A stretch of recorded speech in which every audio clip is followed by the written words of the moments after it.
2023-24 വർഷത്തെ രാഷ്ട്രീയ പാർട്ടികൾക്ക് ലഭിച്ച സംഭാവനകളുടെ കണക്ക് പുറത്തു വന്നിരിക്കുകയാണ്. വളരെ വലിയ ഞെട്ടിക്കുന്ന കണക്കാണ് പുറത്തു വന്നിരിക്കുന്നത്. ഒന്നാം സ്ഥാനത്ത് അപ്രതീക്ഷിതമായ മാറ്റങ്ങളൊന്നുമില്ല. ഒന്നാം സ്ഥാനത്തുള്ളത് ഇപ്പോൾ ഇന്ത്യ ഭരിച്ചുകൊണ്ടിരിക്കുന്ന BJP തന്നെയാണ്. BJPക്ക് 2244 കോടി രൂപയാണ് 2023-24 സംഭാവനകളായിട്ട് മാത്രം കിട്ടിയത്. 20,000 അതിന് മുകളിലോ തുക നിക്ഷേപിച്ചവരുടെ കണക്ക് വെച്ച് ഇലക്ഷൻ കമ്മീഷനാണ് ഈ ഡേറ്റ ഇപ്പോൾ പുറത്തുവിട്ടുള്ളത്. 2244 കോടി രൂപയാണ് BJPക്ക് കിട്ടിയത്.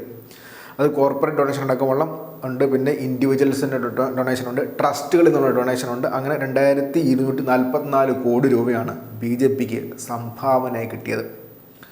പിന്നെ രണ്ടാം സ്ഥാനത്തുള്ളത് കോൺഗ്രസ് അല്ല. രണ്ടാം സ്ഥാനത്ത് ഭാരതീയ രാഷ്ട്ര സമിതി എന്ന BRS ആണ്.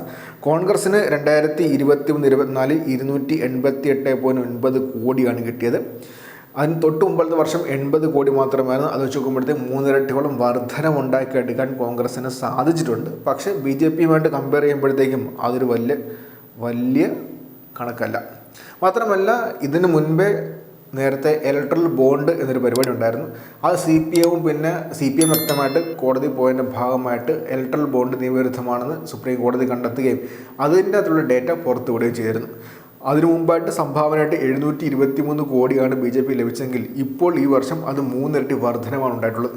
ഇലക്ട്രൽ ബോണ്ട് മാറിയപ്പോഴത്തേക്കും ഡയറക്റ്റായിട്ട് സംഭാവന കൊടുക്കാൻ തുടങ്ങിയെന്ന് വേണം നമുക്ക് അനുമാനിക്കാനുള്ളത്.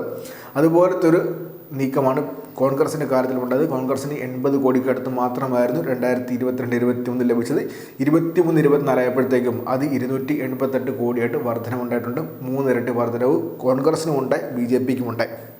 രണ്ടാം സ്ഥാനത്തുള്ള BRSൻ്റെ കണക്ക് പരിശോധിക്കുമ്പോഴത്തേക്ക് 495.5 കോടി രൂപയാണ് BRSന് ലഭിച്ചത്. DMKക്ക് 60 കോടിയും YSR കോൺഗ്രസിന് 121.5 കോടിയുമാണ് കിട്ടിയത്.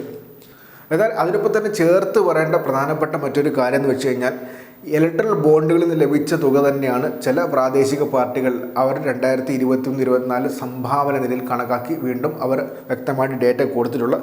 അതുകൊണ്ടാണ് ഭാരത് രാഷ്ട്ര സമിതിക്ക് 495 കോടിയും DMKക്ക് 60 കോടിയും ഇപ്പോൾ ആന്ധ്രാപ്രദേശിൽ പരാജയപ്പെട്ട YSR കോൺഗ്രസിന് 121 കോടിയും പിന്നെ ജാർഖണ്ഡ് മുക്തി മോർച്ചയ്ക്ക് 11.5 കോടിയും ലഭിച്ചത്. BJPക്ക് 212% വർധനമാണ് ഉണ്ടായിട്ടുള്ളത്. BJPക്ക് 212% വർധനമാണ് ഉണ്ടായിട്ടുള്ളത്. മാത്രമല്ല, BJPക്ക് 850 കോടിയോളം രൂപ ഇലക്ട്രൽ ട്രസ്റ്റ് റൂട്ട് വഴിയാണ് കിട്ടിയിട്ടുള്ളത്. അത് 723 കോടിയും പ്രൂഡൻറ്റ് എന്ന് പറഞ്ഞ ട്രസ്റ്റിന് വന്നിട്ട് 127 കോടി ട്രയംഫ് ഇലക്ട്രൽ ട്രസ്റ്റിന് പേരുള്ള ട്രസ്റ്റിനാണ് വന്നിട്ടുള്ളത്. അങ്ങനെയാണ് 850 കോടിയോളം രൂപ BJP തങ്ങൾക്ക് സംഭാവന കിട്ടിയിട്ടുള്ളത്. നിലവിലത്തെ കണക്ക് പരിശോധിക്കുമ്പോഴത്തേക്കും BJP ആണ് ഒന്നാം സ്ഥാനത്ത്, രണ്ടാം സ്ഥാനത്ത് ഭാരത് രാഷ്ട്ര സമിതിയാണ്, മൂന്നാം സ്ഥാനത്ത് മാത്രമേ കോൺഗ്രസ് വരുന്നുള്ളൂ. കോൺഗ്രസിനേക്കാൾ കൂടുതൽ തുകയാണ് പ്രാദേശിക പാർട്ടിയായിട്ടുള്ള ഭാരത് രാഷ്ട്ര സമിതി കിട്ടിയിട്ടുള്ളത്. അത് ഇലക്ട്രൽ ബോണ്ടിൽ ലഭിച്ച തുക അത് ഇത്തവണ സംഭാവന എന്ന രീതിയിൽ കണക്കാക്കി അപേക്ഷിച്ചിരിക്കുകയാണ്. അതുകൊണ്ടാണ് അത്രയും വലിയ തുക വന്നിട്ടുള്ളത്. എന്നിരുന്നാൽ പോലും വലിയ തുകയാണ് രാഷ്ട്രീയ പാർട്ടികൾക്ക് ലഭിച്ചുകൊണ്ടിരിക്കുന്നത്. CPMന് 7.5 കോടി രൂപ മാത്രമാണ് സംഭാവന ലഭിച്ചിട്ടുള്ളത്. CPM അത് വ്യക്തമായിട്ട് കണക്ക് കാണിച്ചിട്ടുമുണ്ട്. അത് വെച്ച് നോക്കുമ്പോഴത്തേക്കും BJPക്ക് 2244 കോടി രൂപയാണ് മൊത്തത്തിൽ സംഭാവന ലഭിച്ചിട്ടുള്ളത്. അത് ഇലക്ഷൻ കമ്മീഷൻ പുറത്തുവിട്ടിട്ടുണ്ട്. അതിനെക്കുറിച്ച് എല്ലാ ദേശീയ മാധ്യമങ്ങളും ഇപ്പോൾ വാർത്ത കൂടി വന്നിട്ടുണ്ട്. 2244 കോടി.